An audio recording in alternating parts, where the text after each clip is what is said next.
Welcome back, friends, to your channel. If you're ready, let's get into tonight's story.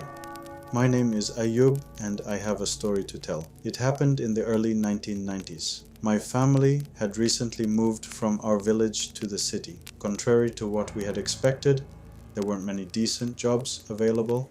You either became a factory apprentice or worked as a shop assistant. My brother got lucky and found work at a blanket weaving factory. And then there was me, left behind without a job.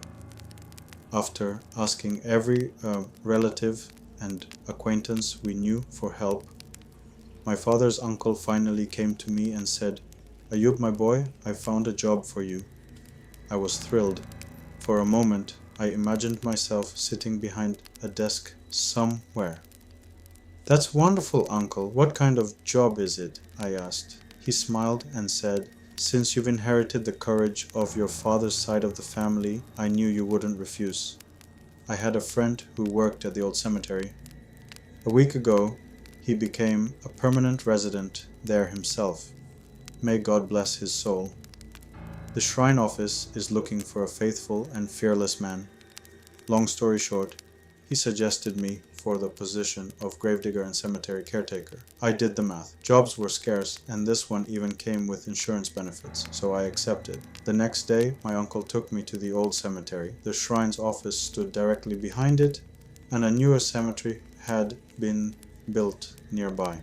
Between the two cemeteries was a small brick hut where I would be living.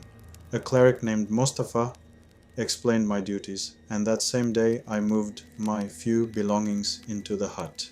As evening approached and I settled in, a strange sadness crept into my heart. Perhaps sensing my discomfort, Sheikh Mustafa said, "Don't worry, Mr. Ayub, these people can't hurt anyone anymore." The truth was, I wasn't afraid of the cemetery. I was simply homesick. But a few weeks later, something happened that made me realize some people leave behind such darkness that even after death, they continue to trouble the living. Time passed. I became comfortable with my work.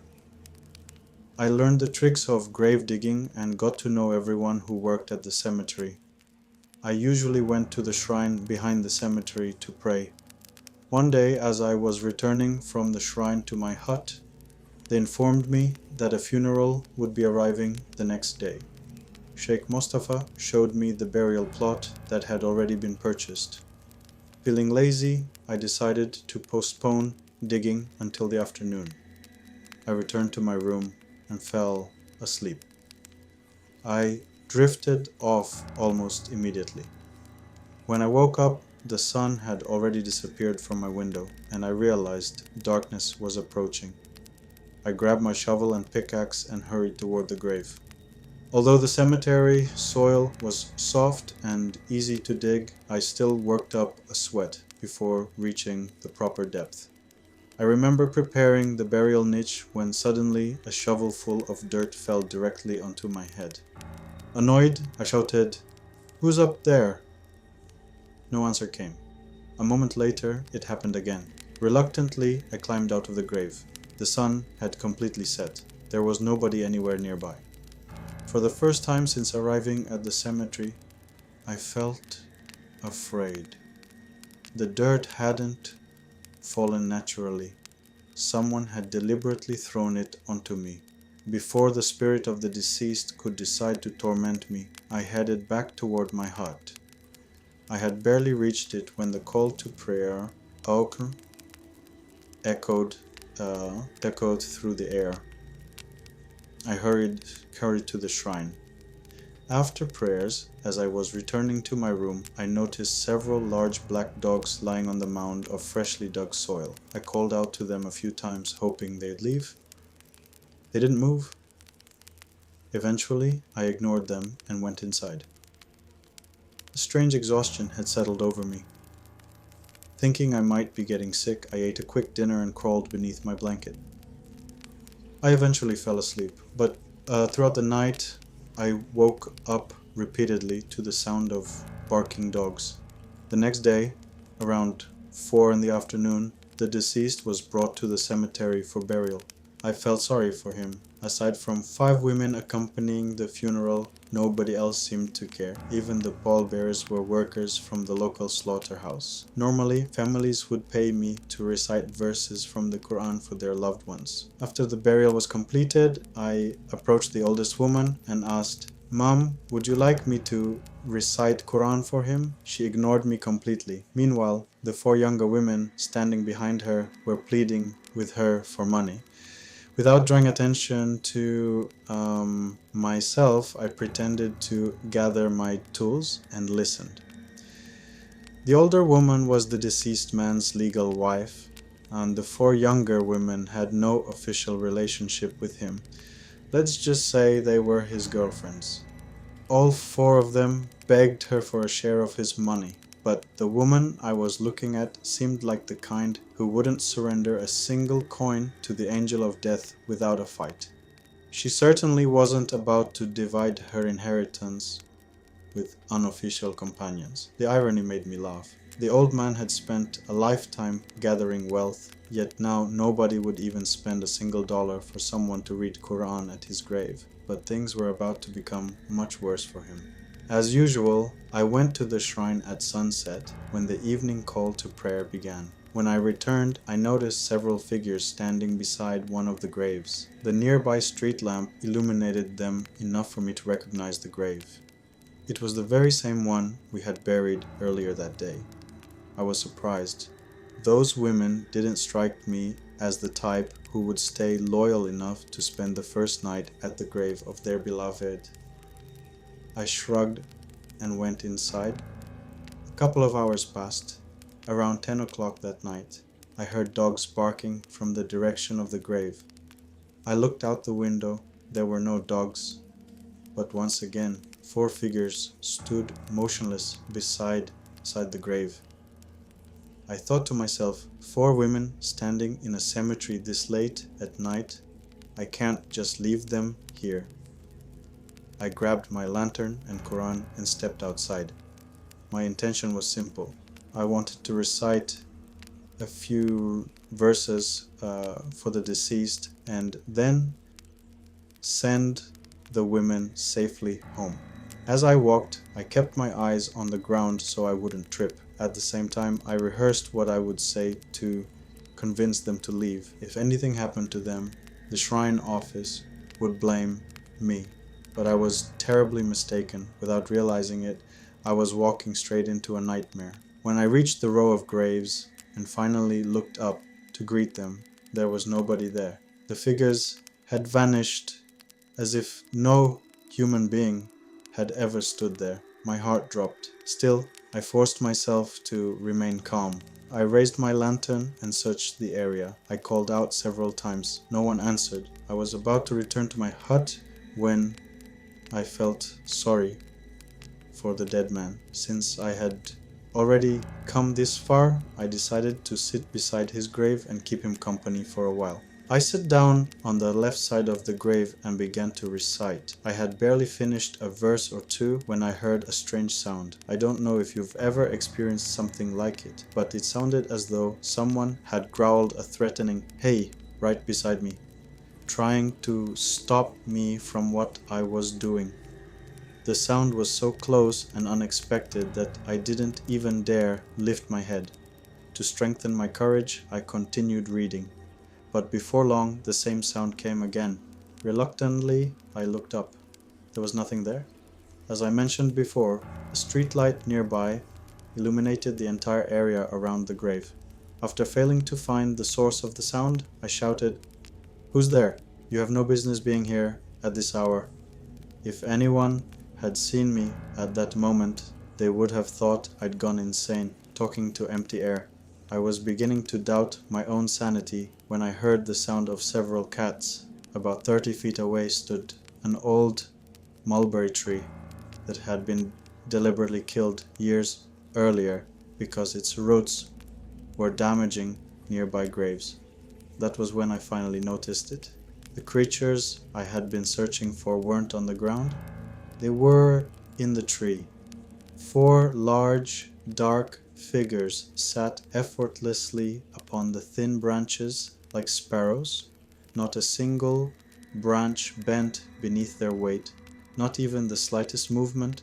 The sight stole the air from my lungs. I collapsed backward onto the ground. Meanwhile, the four figures continuously produced different animal sounds, dogs, cats, and other noises I couldn't identify. I clutched my Quran tightly against my chest, jumped to my feet, and ran toward my hut as fast as I could. As I fled, stones struck me repeatedly from behind. But my fear was so overwhelming that nothing could have stopped me. I burst into the hut and slammed the door shut. The images of what I had seen replayed endlessly in my mind. There was nowhere to run. I simply had to survive until dawn. I don't know how much time passed before I finally gathered enough courage to stand. I tried to convince myself.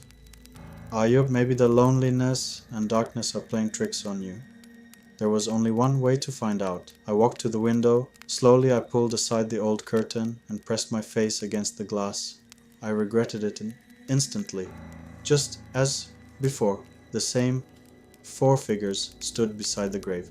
Terrified beyond reason, I began reciting Quran aloud. I paced back and forth across the room without stopping for a single moment.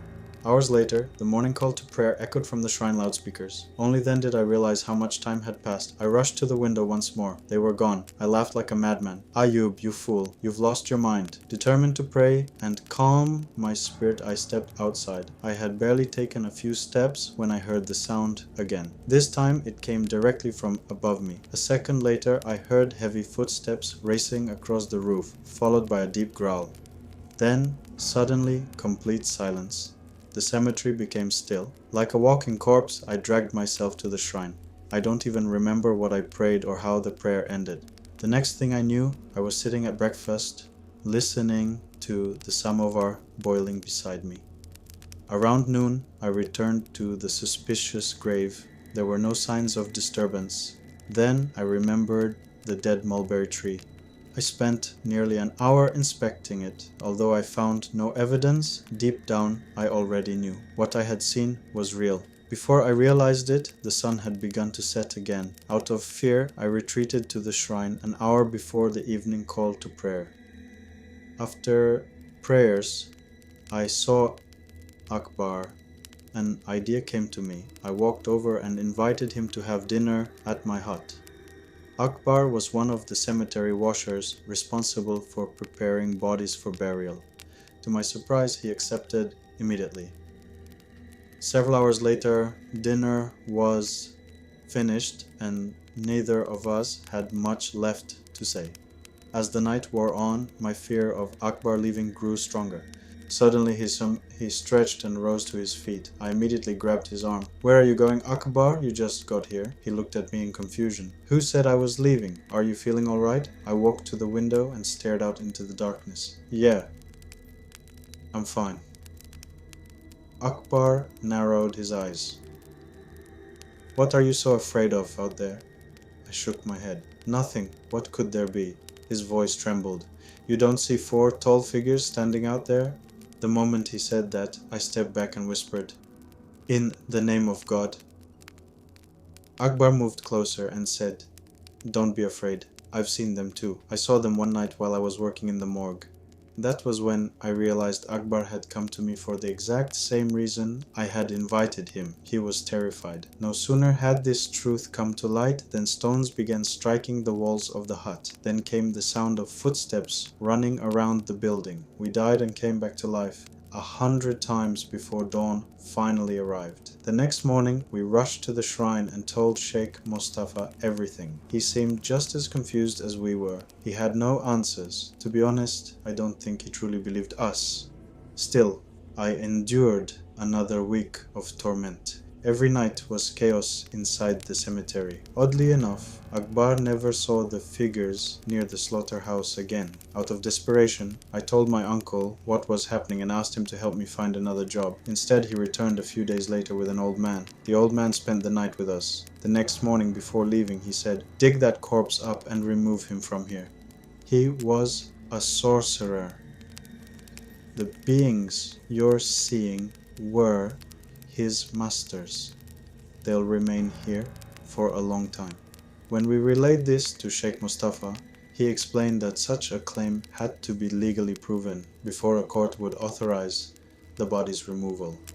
After all, burying a sorcerer or unbeliever in a Muslim cemetery was forbidden. Unfortunately, he didn't seem particularly concerned. The one suffering was me, so I tracked down the man's old neighborhood and began asking questions. What I found was astonishing. Not a single person spoke well of him. Everyone cursed his name. After countless trips and endless paperwork, I finally managed to secure permission. One day they came. They exhumed the body, and they buried it somewhere far away. That very night I had a strange dream. Someone knocked on my door. When I opened it, a large crowd stood outside. They were sending blessings and prayers for me. After that incident, I worked there for another 20 years before eventually changing professions. But I never encountered anything like it again. Well, friends, that's the end of tonight's story. If you enjoyed it, don't forget to like the video and help it reach more people. As the poet says, plant the tree of friendship and it will bear the fruit of your heart's desires. Uproot the seedling of hostility, for it brings endless sorrow. May God protect you, your friend Tiger Moon.